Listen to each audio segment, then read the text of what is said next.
Olá, hoje a gente vai mergulhar num tema que, para mim, é fascinante: a motivação. Um tema super popular, né? Exato. Mas não aquela motivação de palestra, sabe?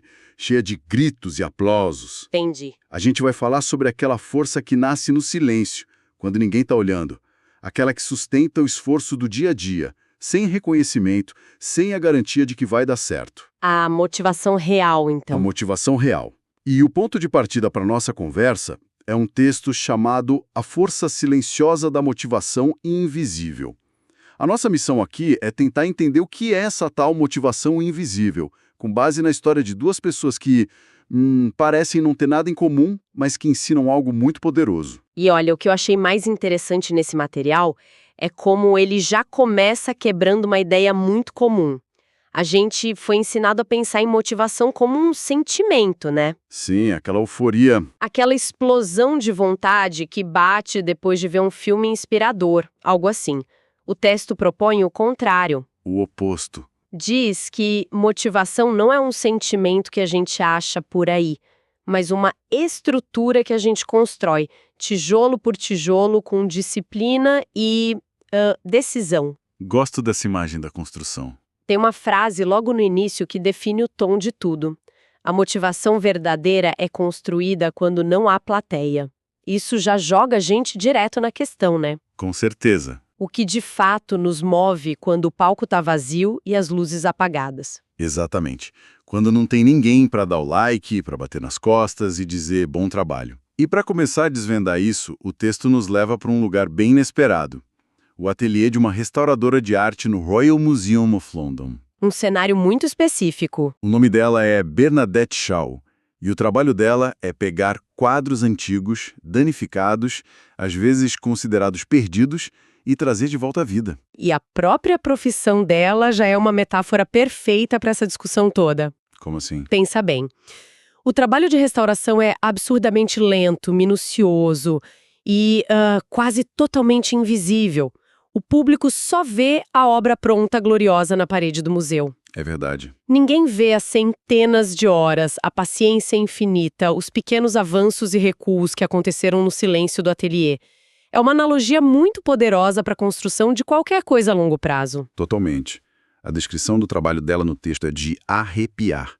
Precisão microscópica, perseverança silenciosa, foco absoluto e amor por processos longos. Amor por processos longos. Isso já diz muito. Ela fica horas, às vezes semanas, sozinha, focada num centímetro quadrado de tela.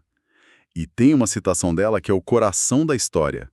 Meu trabalho é devolver vida ao que os outros consideram perdido. Uau! E isso me pegou.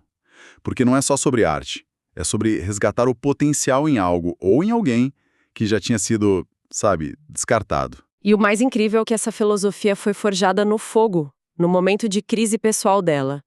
O texto conta que, aos 22 anos, bem no início da carreira, ela cometeu um erro gravíssimo. Ah, eu vi essa parte. Ela destruiu, acidentalmente, uma pequena parte de uma pintura renascentista que estava restaurando. Nossa, dá pra imaginar o desespero, a vergonha, a vontade de sumir. Eu teria largado tudo. Sério. Exato! Seria o sinal do universo dizendo, isso não é pra você. Procure outra coisa. E é aí que a história dela vira a chave. Porque como o texto frisa, ela ficou. Não foi embora, não desistiu. Essa decisão de ficar, tomada na solidão, depois de um fracasso que parecia definitivo, é o que define tudo. A decisão, não o sentimento. Isso. Ela decidiu recomeçar, estudar o dobro, aprimorar a técnica, e é por causa dessa decisão, nesse momento de vulnerabilidade total, que ela se tornou quem é hoje. Perfeito. E aqui a gente vê a diferença crucial entre motivação como emoção e motivação como compromisso. Naquele momento, a emoção dela era com certeza pânico, frustração, Desespero. desespero. Se ela dependesse de se sentir motivada para continuar, ela teria abandonado a carreira. Mas a motivação dela não veio de um sentimento, veio de uma decisão. Um compromisso com o ofício, com a arte, talvez consigo mesma. Ela decidiu que aquele erro não seria o fim da história dela. O que nos leva a uma frase que fecha parte sobre ela e que é muito forte. O mundo não vê seu processo, mas Deus honra seu progresso. Uma frase poderosa. Independentemente da conotação religiosa, a ideia aqui é sobre uma validação que não é externa. É sobre o valor do esforço, sabe? O avanço de 1 milímetro por dia, mas o que significa honrar o progresso na prática.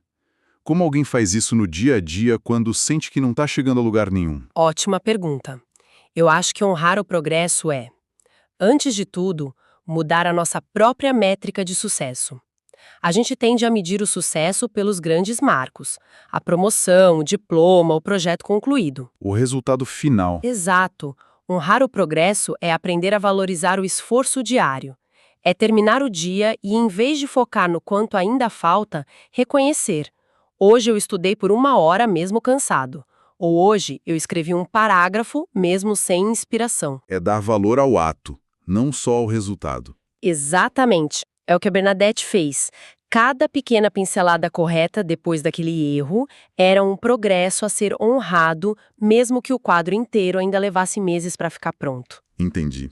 É uma validação interna, que acontece no presente. Essa imagem dela no silêncio do ateliê é muito forte. Mas o texto nos apresenta um contraste fascinante agora, nos levando para um lugar onde o silêncio é quebrado pelo vento congelante do norte da Noruega. Um salto e tanto, né? Do ambiente controlado de um museu para a natureza bruta. A ideia é a mesma, mas o cenário não poderia ser mais diferente. Vamos conhecer o Olav Kjaustrup, um apicultor. E a essência da perseverança silenciosa, como você disse, é exatamente a mesma. O Olavo trabalha em condições extremas, com temperaturas que chegam a 20 graus negativos. Acordar antes do amanhecer, cuidar das colmeias com uma paciência que a gente nem imagina. Tudo isso numa região isolada, longe de tudo e de todos. Bem diferente do museu em Londres. E aí vem o ponto central. Perguntaram para ele como ele conseguia se manter motivado num ambiente tão inóspito e solitário. A resposta dele é uma analogia que, para mim, resume o texto inteiro. É daquelas que grudam na cabeça, de uma simplicidade genial. Ele disse: "Eu aprendi que tudo na vida é como o mel. É preciso enfrentar o ferrão antes de provar o doce." Curto, direto. Simples assim, mas tem uma profundidade enorme aí dentro. É brilhante porque não romantiza a jornada. Ele não diz finja que o ferrão não existe ou foque só no doce. Ele reconhece a dor, a dificuldade, o ferrão como uma parte inevitável e necessária do processo. Parte do pacote. Isso.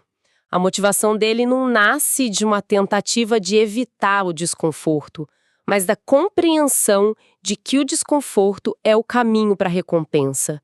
É uma aceitação radical da realidade do esforço. E o curioso é que isso vai contra tudo que a gente ouve. A cultura pop vende a motivação como um raio que nos atinge, um sentimento bom. Exato. O que essa história do Olavo sugere é que talvez a gente esteja procurando num lugar errado. O texto extrai a seguinte lição da história dele: motivação não é emoção, é propósito repetido todos os dias. Faz todo sentido.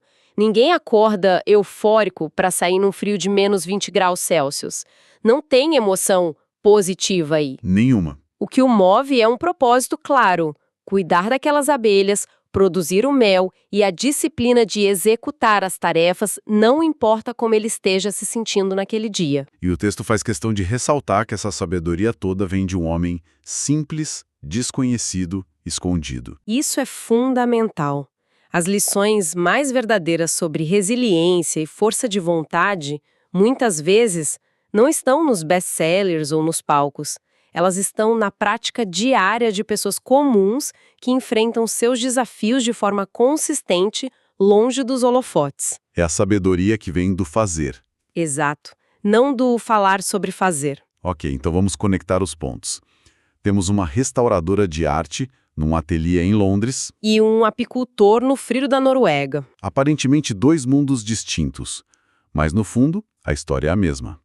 Ambos constroem algo de valor a partir de uma constância silenciosa, movidos por um propósito interno, sem depender de validação externa. E aqui que o texto amarra tudo. E amarra numa mensagem central que inverte completamente a nossa lógica habitual sobre o que nos impulsiona. A frase é esta: a força que você precisa não virá do que você sente, virá do que você decide. Forte isso. E o texto continua definindo motivação como constância silenciosa e disciplina emocional.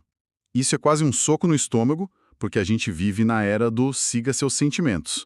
O texto propõe o oposto.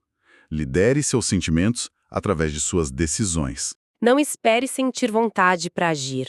Haja. E a força se constrói no caminho. É uma mudança de paradigma. A maioria de nós opera no modo sentir-agir.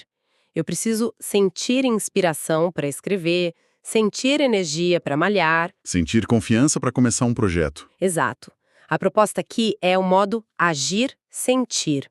A ação disciplinada vem primeiro. A clareza, a confiança e até a inspiração são muitas vezes consequências da ação, não pré-requisitos para ela. Para tornar isso mais prático, o texto nos dá 3 princípios, 3 chaves. Sim, para solidificar essa ideia. Vamos a elas. A primeira chave: persistência invisível cria resultados inevitáveis.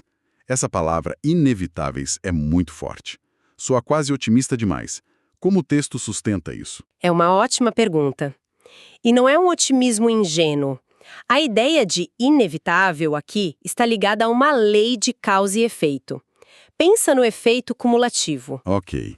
Uma gota de água caindo numa pedra parece insignificante. Mas, depois de 1000 anos, a gota fura a pedra. O resultado é inevitável, desde que o processo continue. Entendi a analogia. Da mesma forma, cada hora de estudo, cada linha de código, cada treino, mesmo que pareçam não fazer diferença no curto prazo, estão se somando. A persistência que acontece no invisível está construindo uma realidade que em algum momento se torna visível. A inevitabilidade não está no tempo, pode levar muito mais do que a gente gostaria, mas no resultado final do esforço acumulado. Faz sentido. É uma aposta na lei da semeadura e da colheita. O que me leva à segunda chave, que parece conversar diretamente com a frustração do dia a dia. Seu esforço é semente, nunca desperdício. Esse é um conforto, né? Sim, porque muitas vezes a gente sente que está jogando esforço fora. Exato. Essa chave é o antídoto para o desânimo que vem quando os resultados não aparecem como a gente esperava. Você estuda para um concurso e não passa, trabalha meses num projeto e ele é cancelado. A tendência natural é pensar: joguei todo aquele tempo e energia no lixo. Total. O que essa ideia propõe é uma mudança de perspectiva. O esforço não foi desperdiçado, ele foi plantado. Talvez você não tenha colhido a fruta específica que queria, mas aquele esforço adubou o solo. O estudo para o concurso te deixou mais preparado para o próximo. O trabalho no projeto cancelado te ensinou habilidades que você vai usar em outro lugar. Quer dizer, nenhuma hora de esforço focado é perdida de verdade. Exato, porque ela sempre constrói algo dentro de você. Competência, caráter, resiliência. O processo em si já é um ganho, então. O aprendizado é um resultado. Ok, isso nos leva à terceira e última chave, que parece a mais contracultural de todas hoje em dia. O processo lento é o processo mais sólido. Essa é, talvez, a mais desafiadora. Vivemos na cultura do REC, do atalho, do resultado para ontem. Queremos a fluência no idioma em 3 meses, o corpo sarado em 8 semanas. Gratificação instantânea. Isso. O texto argumenta que a verdadeira maestria, a força que perdura, não pode ser acelerada. A lentidão permite profundidade. É o tempo que permite que o conhecimento decante, que as habilidades se tornem parte de quem somos. Como construir uma casa. Perfeito. Você pode usar materiais pré-fabricados e levantar as paredes em um dia, mas a estrutura será frágil. Ou você pode gastar meses cavando uma fundação profunda, preparando o terreno. Esse processo é lento, nada glamouroso, mas é ele que vai garantir que a casa fique de pé durante uma tempestade. A força de Bernadette e Olavo vem daí. Exatamente. Dessa solidez construída ao longo de anos de prática lenta e deliberada. Uau! Juntando tudo, então, a grande lição que fica é que a motivação de verdade, aquela que nos carrega nas fases difíceis, não é um fogo de artifício. Não é barulhenta, não é por show. É o oposto disso. É mais como uma brasa. Uma brasa que a gente mantém acesa no silêncio, com pequenas decisões diárias, alimentada por um propósito que faz sentido para nós e pela fé de que o processo, mesmo lento e invisível, está construindo algo sólido. Uma força quieta, mas poderosa. Exato. Resumo perfeito. E o texto encerra com uma provocação que leva essa reflexão um passo adiante. A frase final é: você está construindo algo eterno, mesmo que ainda não enxergue. Profundo. E isso nos deixa com uma pergunta para refletir. Uma questão que talvez seja a mais importante de todas. Qual seria? Se, hipoteticamente, todo e qualquer tipo de reconhecimento externo fosse removido da vida, sem aplausos, sem promoções, sem elogios nas redes sociais, sem ninguém para parabenizar, o que a gente continuaria fazendo? Boa pergunta. Quais são as atividades, os projetos, os esforços que valeriam a pena apenas pela alegria e pelo significado que se encontra no próprio ato de fazer? A resposta para essa pergunta talvez aponte diretamente para onde a nossa motivação mais verdadeira e inabalável realmente mora.